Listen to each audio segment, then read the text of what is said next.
का नाम ये कंबोजलाल है, कैसा ही रंगो रूप है, पैसा ही माल है।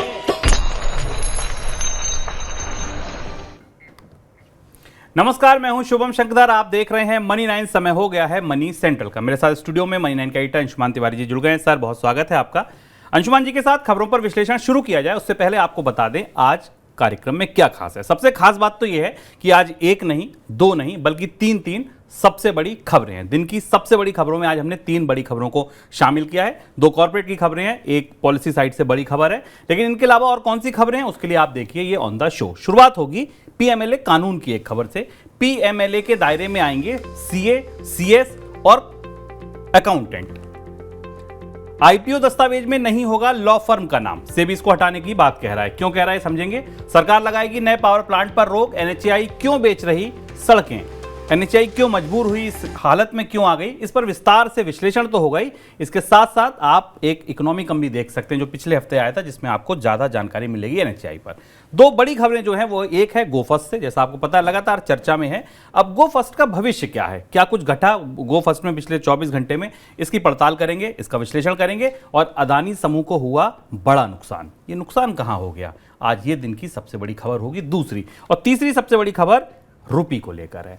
भारत को अंतर्राष्ट्रीय मुद्रा के तौर पर स्थापित करने के लिए जो भी कोशिशें हो रही थी उनको तगड़ा झटका लगा है। तगड़ा झटका इसलिए लगा है क्योंकि जो बड़ा साझेदार उभरा था रूस, उसने मना कर दिया, कह दिया भाई नहीं, हम नहीं ले पाएंगे आपसे रुपए में पेमेंट।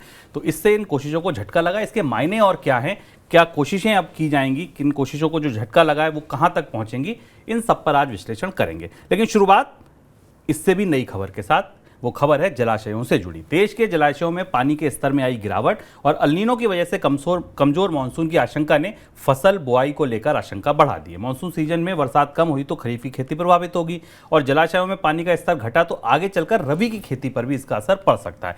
जलाशयों में पानी के स्तर की मौजूदा स्थिति देखें तो 146 प्रमुख जलाशयों में 35% तक कम पानी का स्तर है। सर, क्या बता रहे हैं ये आंकड़े जलाशयों के?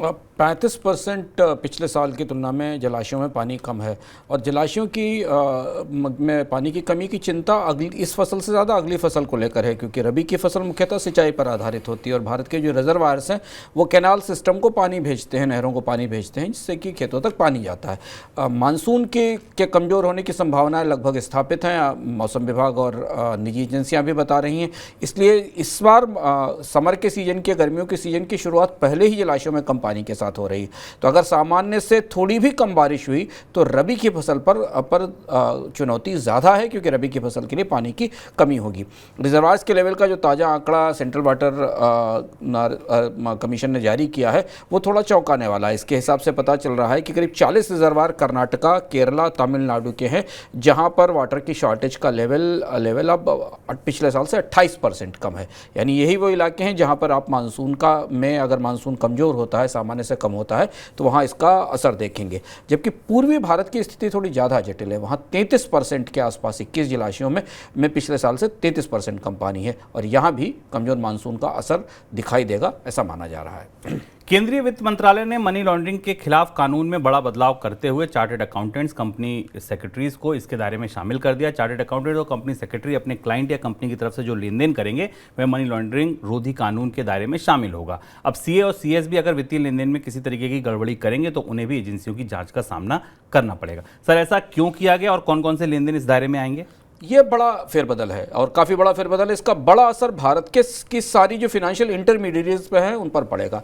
कोई भी कंपनी चलाने के लिए 3 अलग अलग तरीके के इंटरमीडिएट्स या सहायक सेवाओं की ज़रूरत होती है। उसमें एक चार्टर्ड अकाउंटेंट होते हैं, दूसरे ऑडिटर्स होते हैं और तीसरे कंपनी सेक्रेटरीज होते हैं। जो सरकार ने पीएमएलए एक्ट में नए बदलाव का नोटिफिकेशन जारी किया है, मनी लॉन्ड्रिंग ड्रैकोनियन कानून है। मनी लॉन्ड्रिंग कानून के तहत होने वाली कार्यवाही बेहद सख्त होती है और ये बहुत कॉम्प्रहेंसिव कानून है। इसमें सारी गतिविधियों को मनी लॉन्ड्रिंग के दायरे में लाया जा सकता है। पहली बार सरकार ने ये कहा है कि जो इंटरमीडिएट सेवा देने वाले, वित्तीय सेवा देने वाले लोग हैं, वो भी अगर किसी मनी लॉन्ड्रिंग से रिलेटेड ट्रांजैक्शंस को पकड़ा गया तो उसमें जिम्मेदार पाए जाएंगे। इसमें कौन कौन सी चीज़ें शामिल होंगी ये जानना ज़रूरी है और इससे काफ़ी सनसनी है भारत में चार्टर्ड अकाउंटेंट्स और कंपनी सेक्रेटरीज के बीच में।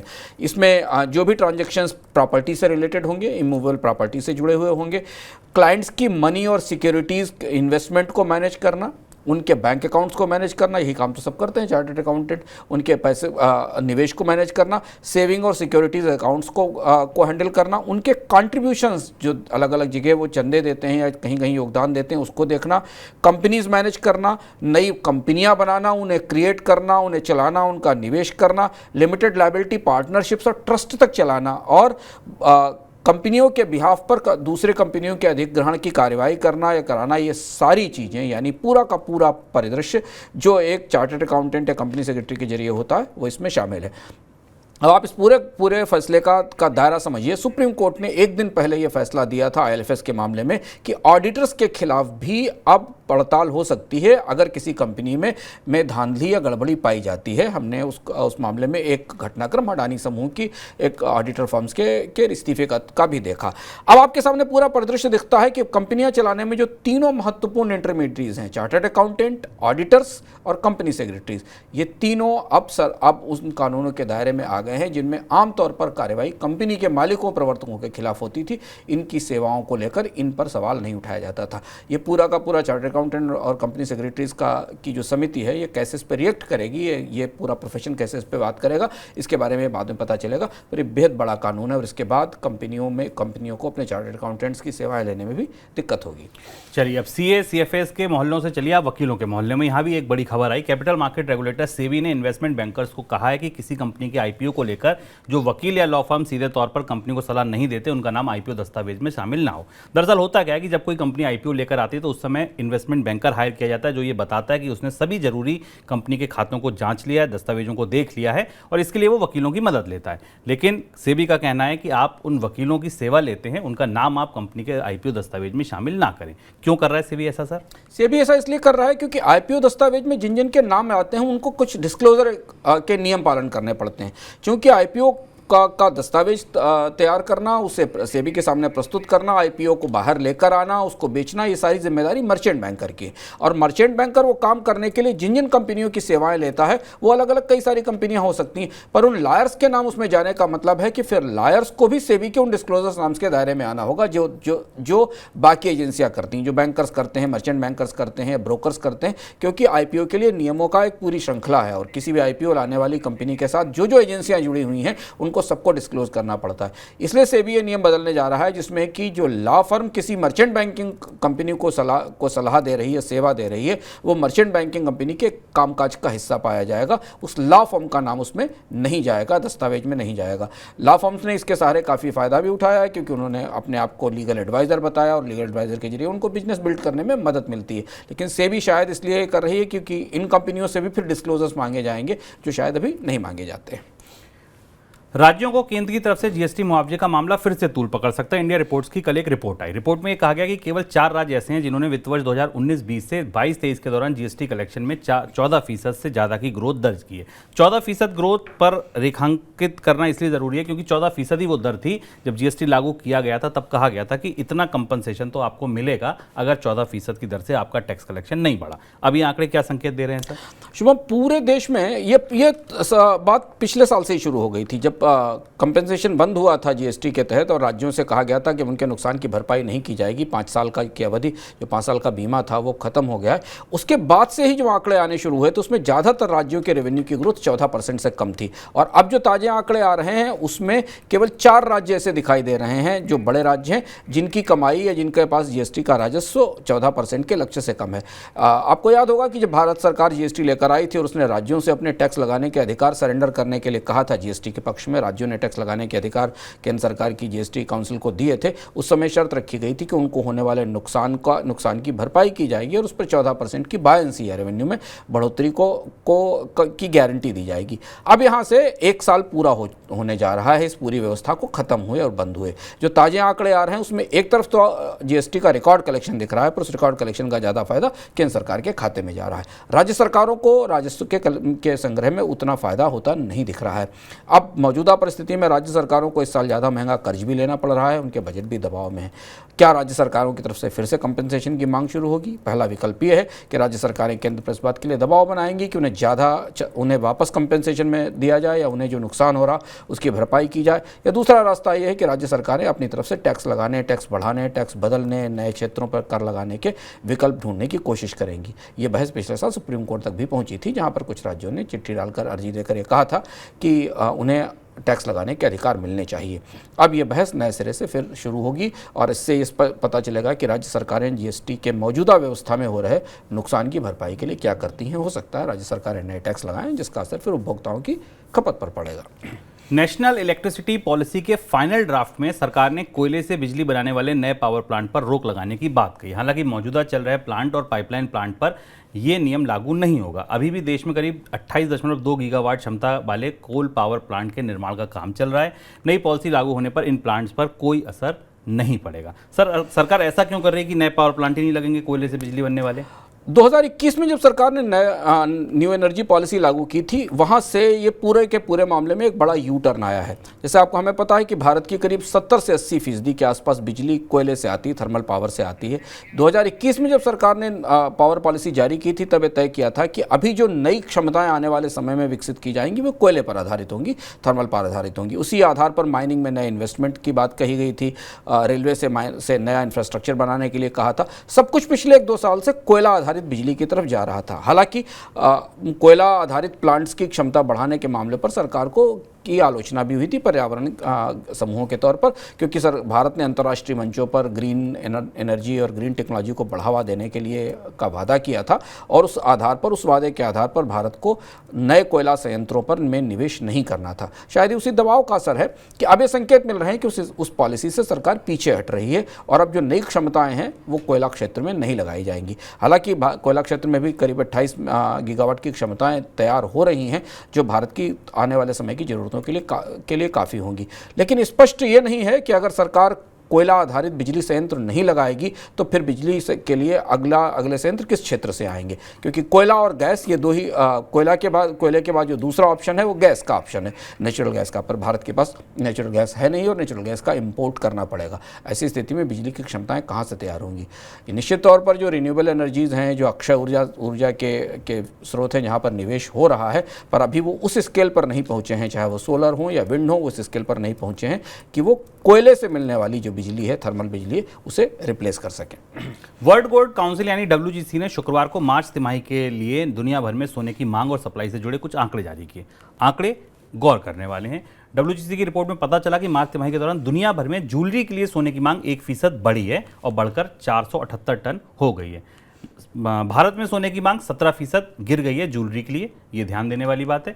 दुनिया भर में सोने की मांग निवेश के लिए 51% गिर गई है। ज्वेलरी के लिए 1% बढ़ी, लेकिन निवेश के लिए 51% गिर गई है। इस बीच बैंकों की तरफ से, केंद्रीय बैंकों की तरफ से जोरदार उछाल देखा गया है खरीदारी में। मार्च तिमाही के दौरान दुनिया भर के केंद्रीय बैंकों ने गोल्ड खरीद 176% बढ़कर 288 टन रही है। इस बीच गोल्ड की कीमतें लगातार ऊपर स्तर पर बनी हुई हैं। भारत में कल 62,000 रुपये से ज़्यादा प्रति 10 ग्राम का भाव MCX पर छुआ और अंतर्राष्ट्रीय बाजार में भी सोने लगातार रिकॉर्ड ऊंचाई पर बना हुआ है। सर, कीमतें लगातार ऊंची क्यों बनी हुई है, इसकी क्या वजह है और भारत में मांग पर क्या असर होगा इसका? शुभम, WGC की रिपोर्ट में कई सारे महत्वपूर्ण संकेत हमें मिल रहे हैं भारतीय बाजार को लेकर और पूरी दुनिया में गोल्ड के मार्केट को लेकर। गोल्ड की कीमतें लगातार रिकॉर्ड ऊंचाई पर बनी हुई है, जिसके कुछ कारणों पर हम कल विस्तार से बात कर चुके हैं मनी सेंट्रल में, जहां आप देख सकते हैं उसको। अमेरिका में बैंकिंग क्राइसिस काफ़ी गहरी हो रही है, बढ़ रही है, जिस पर आज हम कुछ और नई जानकारियों के साथ आपके सामने आएंगे, अभी बताएंगे। लेकिन जो दबाव है मंदी का, उसे देखते हुए दोनों मूल्यवान धातुएं सोना और चांदी रिकॉर्ड लेवल पर है। चांदी की कीमत भी कल 78,000 रुपये का स्तर पार कर गई थी, रिकॉर्ड ऊंचाई पर थी। तो सोने और चांदी की मांग कई सारी संभावनाओं के कारण, बैंकों की समस्याएं, करेंसी के क्राइसिस, मंदी को लेकर, इनको लेकर ऊंचाई पर बनी हुई हैं। दूसरी तरफ जो महत्वपूर्ण बात WGC की रिपोर्ट में कही गई, जो भारत की बाजार के लिए ज़रूरी है, कि भारत में सोने की महंगाई अब जिस स्तर तक पहुंच गई है, 62,000 के रुपए से ऊपर तक पहुंच गई है, वहाँ भारत में सोने की मांग घटने की संभावना है। उसमें हमने गिरावट पिछली बार भी देखी। WGC की रिपोर्ट कह रही है कि जून और सितंबर के क्वार्टर में, यानी अगली 2 तिमाहियों में भारत में सोने की मांग में कमी आएगी, क्योंकि सोने की बढ़ी हुई कीमतें खरीद खरीद के उत्साह को सीमित कर रही हैं। और चूंकि सोने की महंगाई इस साल लगातार बनी रहने वाली है, इसकी संभावना दिख रही है, तो सोने की डिमांड में कमी आएगी, ऐसा WGC की रिपोर्ट बता रही। और तीसरा और महत्वपूर्ण संकेत जो WGC की रिपोर्ट में मिला है वो सोने की सरकारी खरीद का है, बैंकों की तरफ से खरीद का है। इस पर हम विस्तार से आपको मनी सेंट्रल में बता चुके हैं कि आखिर दुनिया के बैंक, सेंट्रल बैंक इतना सोना खरीद क्यों रहे हैं। इकोनॉमिक में हम एक बार आपको पूरा बता चुके हैं, उसका लिंक इस प्रोग्राम में आपको मिल जाएगा, जिससे आप समझ पाएंगे कि दुनिया के केंद्रीय बैंक, रिजर्व बैंक और बाकी बैंक इतना ज़्यादा सोना क्यों खरीद रहे हैं, जबकि सोना और करेंसी का कोई रिश्ता नहीं बचा है। आखिर सोने के भंडार क्यों बनाए जा रहे हैं, किस तरीके का डर है इन्हें है, भविष्य में किस तरीके की परिस्थितियां बनती दिखाई दे रही, वहाँ ये समझ सकते हैं। WGC की रिपोर्ट ने इस ट्रेंड पर मुहर लगाई है कि दुनिया के बैंकों ने सबसे बड़े ग्राहकों के तौर पर बाजार में सोने की खरीद की है। NHAI ने वित्त वर्ष 2023-24 के दौरान सड़क मोनेटाइजेशन का महत्वाकांक्षी लक्ष्य रखा। इस साल ऑपरेशनल और अंडर कंस्ट्रक्शन एसेट के जरिए कंपनी 45,000 करोड़ रुपए जुटाने का लक्ष्य निर्धारित कर रही है, जो वित्त वर्ष 21-22 के दौरान हासिल हुए कुल लक्ष्य का 3 गुना है करीब। सर, NHAI सड़कें बना रही है या बेच रही है? ये सवाल बहुत सारे लोग पूछ रहे हैं कि NHAI सड़कें बना रही कि बेच रही। जो ताजे आंकड़े हमारे सामने आए हैं उसमें 30 स्ट्रेचेस को, 30 हिस्सों को आइडेंटिफाई किया है, NHAI ने पहचाना है, जो करीब 1987 किलोमीटर के हिस्से हैं जिन्हें इस साल बेचा जाएगा। NHAI एक तरफ भारी कर्ज लेकर सड़कें बना रही है और दूसरी तरफ उसे उसी कर्ज को उतारने के लिए अपनी बनी हुई सड़कें बेचनी पड़ रही है। करीब 20,000 करोड़ का टारगेट था NHAI के लिए पिछले साल मोनेटाइजेशन का, लेकिन जिसमें से केवल 14,000 करोड़ रुपए जुटाए जा सके। पिछले साल का नुकसान और इस साल को मिलाकर काफ़ी बड़ा 47,000 करोड़ रुपए सड़क बनाकर, टोल के जरिए नहीं, बनी हुई सड़कों को बेचकर कर निकाला जाएगा। ऐसा क्यों हो रहा है? क्योंकि भारत की जो सबसे बड़ी सरकारी रोड डेवलपर है उसके भीतर कुछ गंभीर समस्याएं हैं जो हमें दिखाई दे रही। NHAI रिकॉर्ड कर्ज में दबी हुई है। 2014 के बाद NHAI के कर्ज में कई गुना बढ़ोतरी हुई है। उस कर्ज को चुकाने के लिए, कर्ज की वजह से सरकार ने NHAI को पिछले 2 साल से बाजार में बोरोइंग करने से रोक दिया है। बजट में स्पष्ट रूप से NHAI को बाजार में किसी तरीके के कर्ज लेने से रोक दिया गया है। जो पैसा NHAI को बजट से मिलता है, बजट के हिस्से के तौर पर मिलता है, उसका भी एक बड़ा हिस्सा कर्ज चुकाने में जा रहा है। NHAI के संकट के लिए, जो भीतर उसके कर्ज का संकट बनता दिखाई दे रहा है, उसके लिए अब NHAI की मजबूरी हो गई है कि वो बनी हुई सड़कें बेचे। लेकिन वो बेचेगी किसे? बाजार में ग्राहक होंगे कि नहीं होंगे? क्योंकि अभी हमें पता चला था कि भारत में पहले दौर के जो सड़क के निजीकरण हुए थे उसमें एक ऑस्ट्रेलिया की निवेशक थी मैक्वारी, वो अपनी सड़कें बेचना चाह रही है वापस, जो उसने खरीद रखी थी। NHAI के भीतर काफ़ी कुछ बड़े घटनाक्रम चल रहे हैं, लेकिन NHAI की वित्तीय स्थिति और कर्ज की स्थिति का थोड़ी ज़्यादा दबाव में और चिंताजनक दिखती है। और ये स्थिति कितनी चिंताजनक है? NHAI सड़कें बना रहा है या बेच रहा है? टोल कितने बढ़ गए हैं? टोल के बाद भी NHAI नुकसान में क्यों है, घाटे में क्यों है? उसे बाजार से कर्ज लेने के लिए क्यों रोक दिया गया? ये तमाम सवाल अगर आपके दिमाग में आ रहे हैं तो आप इस हफ्ते YouTube पे आने वाला इकोनॉमिकम देखना ना भूलिए। पिछले हफ्ते मोबाइल ऐप पर आ चुका है, अगर आप अभी उसे देखना चाहें तो मनी9 के मोबाइल ऐप पर जाइए और आप देखिए NHAI पर हमारा सबसे ताज़ा इकोनॉमिकम, जिसमें अंशुमान जी ने पूरे धागे खोल दिए हैं कि कैसे NHAI इस पूरे संकट में फंसी है, बिजनेस मॉडल में क्या खामियां थीं, आगे का भविष्य क्या दिखता है, और NHAI से जुड़े आपके दिमाग में जितने सवाल हैं सब आपको वहां मिल जाएंगे। आगे बढ़ते हैं अब दिन की सबसे बड़ी खबरों पर।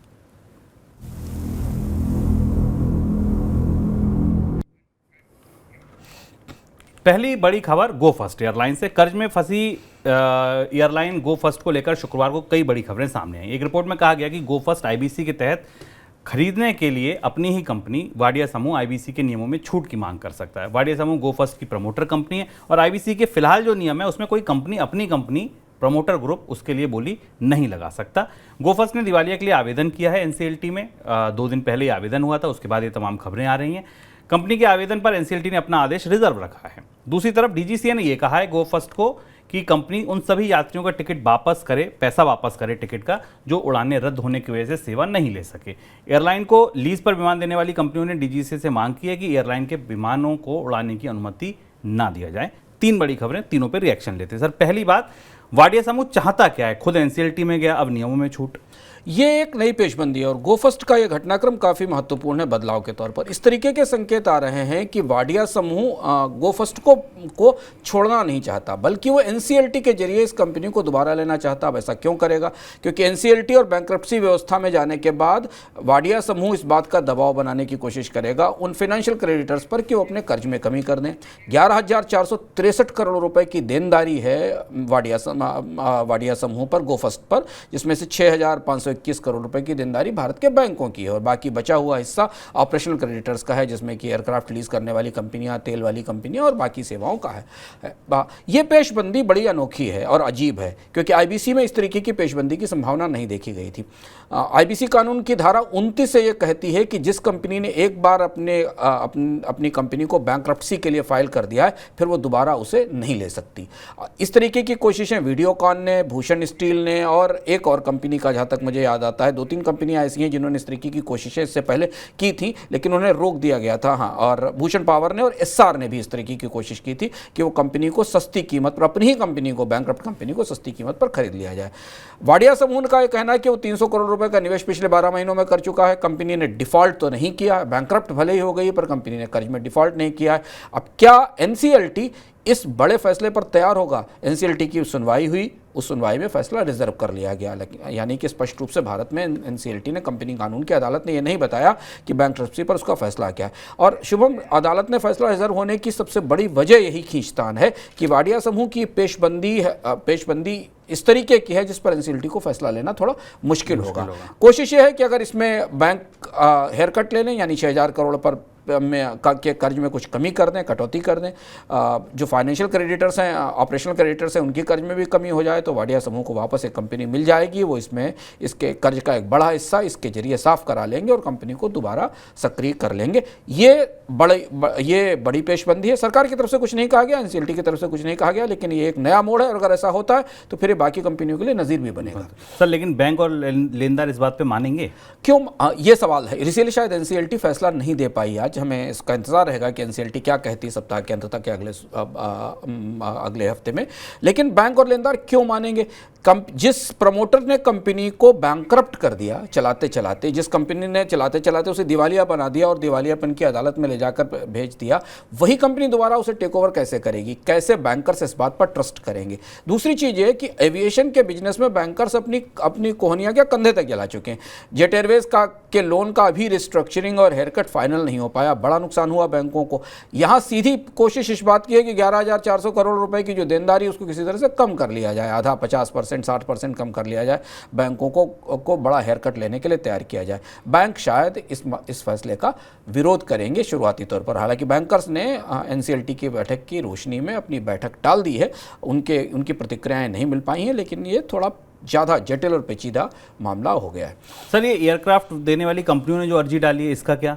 ये नई चुनौती है। यहाँ से गो फर्स्ट के सर्वाइवल का सवाल खड़ा होता है।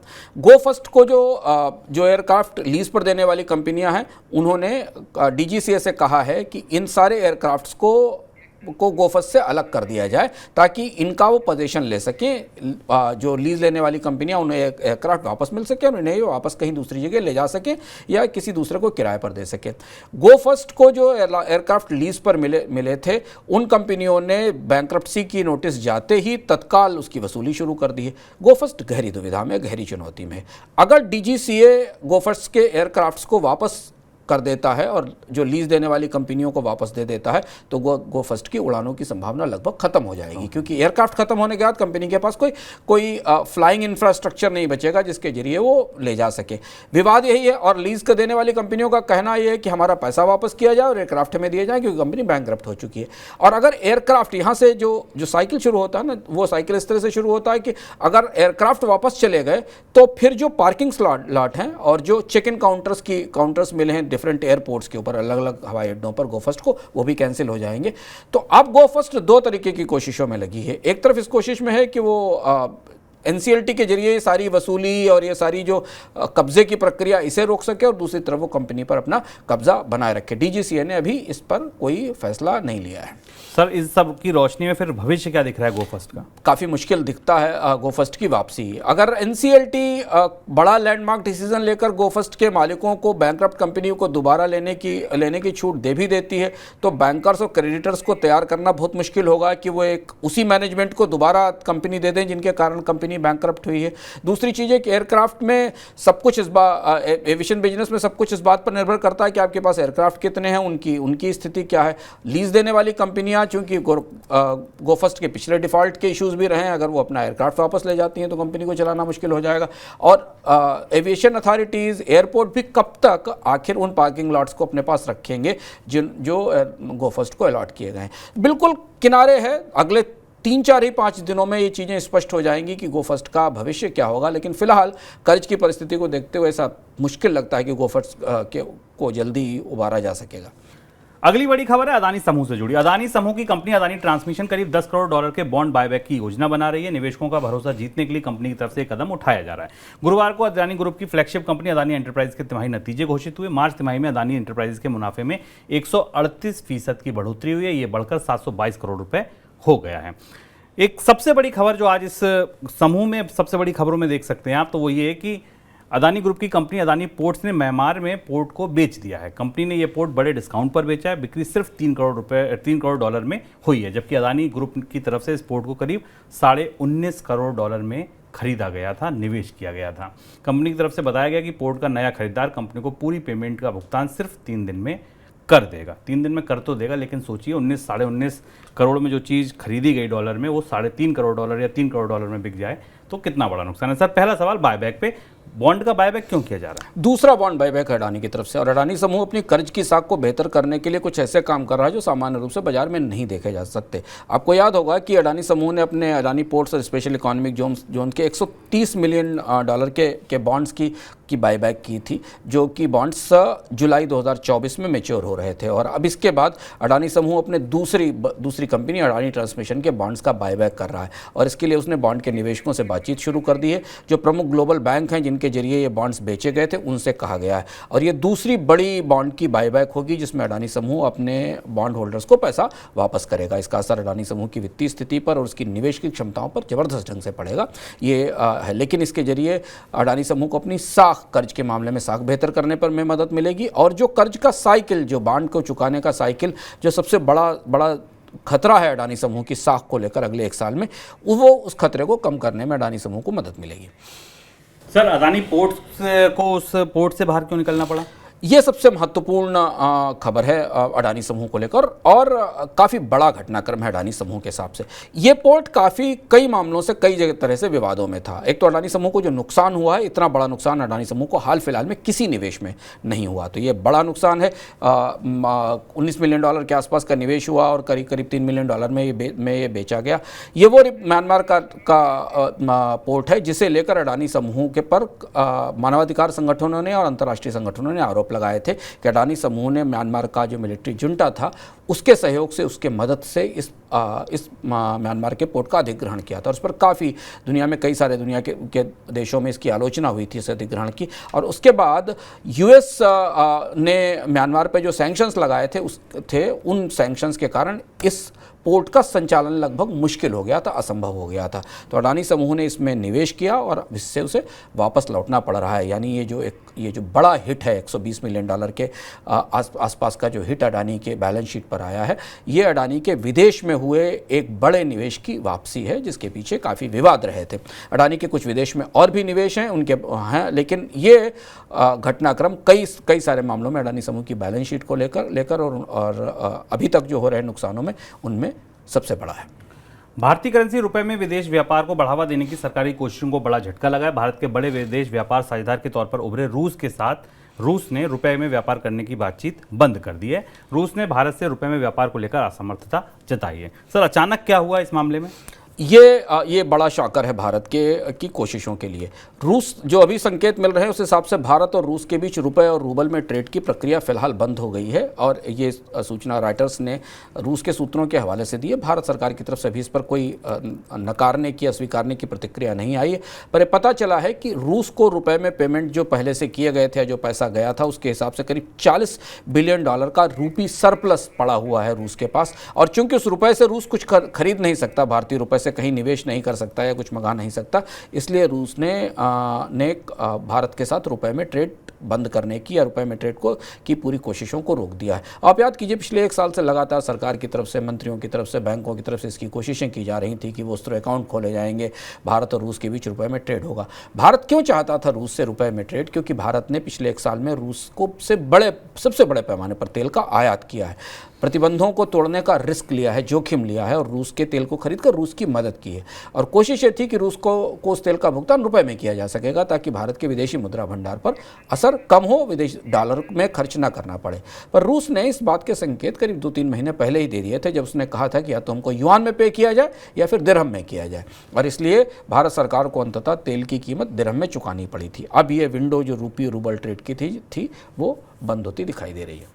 सर, अंतर्राष्ट्रीय स्तर पर जो स्थापित करने की कोशिश थी रुपए की, उन कोशिशों का क्या होगा? शुभम, सबसे बड़ा चैनल तो यही था, क्योंकि भारत का सबसे बड़ा ट्रेड बायलैटरल करेंसी में रूस के साथ ही होना संभव था। बाकी किसी दूसरे उसके साथ अभी इतना बड़ा ट्रेड तो शुरू नहीं हुआ है। इस बात की संभावना भी बनती दिखाई दे रही है कि भारत शायद अफ्रीका के, नाइजीरिया के आसपास के कुछ देशों के साथ उनकी करेंसी में बात करेगा। पर यह सबसे बड़ा चैनल था जिस चैनल से शायद भारत को रुपए को स्थापित करने में मदद मिलती। अब इस पर सरकार से आगे कैसे लेगी, रूस को कैसे तैयार करेगी, राजी करेगी। पर इसमें एक महत्वपूर्ण हिस्सा यह भी देखना जरूरी है कि इस पूरी प्रक्रिया में शायद चीन का दबाव भी काम करता दिखाई दे रहा है, क्योंकि चीन रूस में सबसे महत्वपूर्ण करेंसी के तौर पर उभरा है। युआन सबसे बड़ी और सबसे ताकतवर करेंसी है, जिसमें अब रूस का एक बड़ा विदेशी मुद्रा भंडार तैयार हो रहा है। अमेरिका में महंगे हो रहे कर्ज की वजह से वहां पर कई छोटे और मझोले बैंक संकट में फंस गए। Silicon valley bank, first Republic bank और सिग्नेचर बैंक से पहले इस संकट की भीड़ चढ़ चुके हैं और अब पैकवेस्ट बैंकॉर्प और वेस्टर्न अलायंस बैंकॉर्प नाम के बैंक इस तरीके के संकट का सामना कर रहे हैं। अमेरिकी शेयर बाजार में इन बैंकों के शेयरों में भारी गिरावट देखने को मिल रही है। सर, इन बैंकों की भी समस्या वही है जो उनके साथ थी? मझोले बैंकों की समस्या का विस्तार हो रहा है। 3 बैंक डूब चुके हैं, 2 बैंक पैकवेस्ट और वेस्टर्न अलायंस, दोनों बैंकों में भी वही समस्या है, क्योंकि इनकी वित्तीय स्थिति खराब है, भीतर से कमज़ोर है और इन्हें ये अपने लिए बाहर ढूंढने की कोशिश कर रहे हैं। हमने बार बार इस कार्यक्रम में जब भी अमेरिकी बैंकिंग व्यवस्था पर चर्चा की है तो हमने इस बात का संकेत दिया है कि समस्या धीरे धीरे बढ़ती चली जाएगी। और अमेरिका का बैंकिंग संकट, अमेरिका की बैंकिंग का मिजाज ऐसा है कि अमेरिका का बैंकिंग संकट एक बार शुरू होता है तो कई सारे बैंकों को तोड़ने के बाद, निगलने के बाद खत्म होता है। 3 गए, 2 पैसिफिक वेस्ट और वेस्टर्न अलायंस है। वेस्टर्न अलायंस खरीदारी की बात कर रहा है, हालांकि दोनों तरीके की खबरें आ रही हैं। वो किसी को अपने पार्टनर बनाकर अपनी हिस्सेदारी बेचना चाहता है, हालांकि बैंक ने बाद में कहा कि अभी इसकी तैयारी नहीं है। पैसिफिक वेस्ट बैंक को लेकर तो चर्चाएं पहले से ज़्यादा से ही चल रही हैं। इन दोनों बैंकों पर निगाह रखनी होगी, क्योंकि ये दोनों बैंक अमेरिका में फुल ब्लोन, अगर ये दोनों बैंक डूबते हैं तो फिर अमेरिका की बैंकिंग क्राइसिस अपने पूरी ताकत के साथ अमेरिका की बैंकिंग क्राइसिस हमारे सामने आ जाएगी। 3 के बाद ये 2 और बड़े मझोले बैंक संकट में हैं। फटाफट देख लेते हैं झटपट।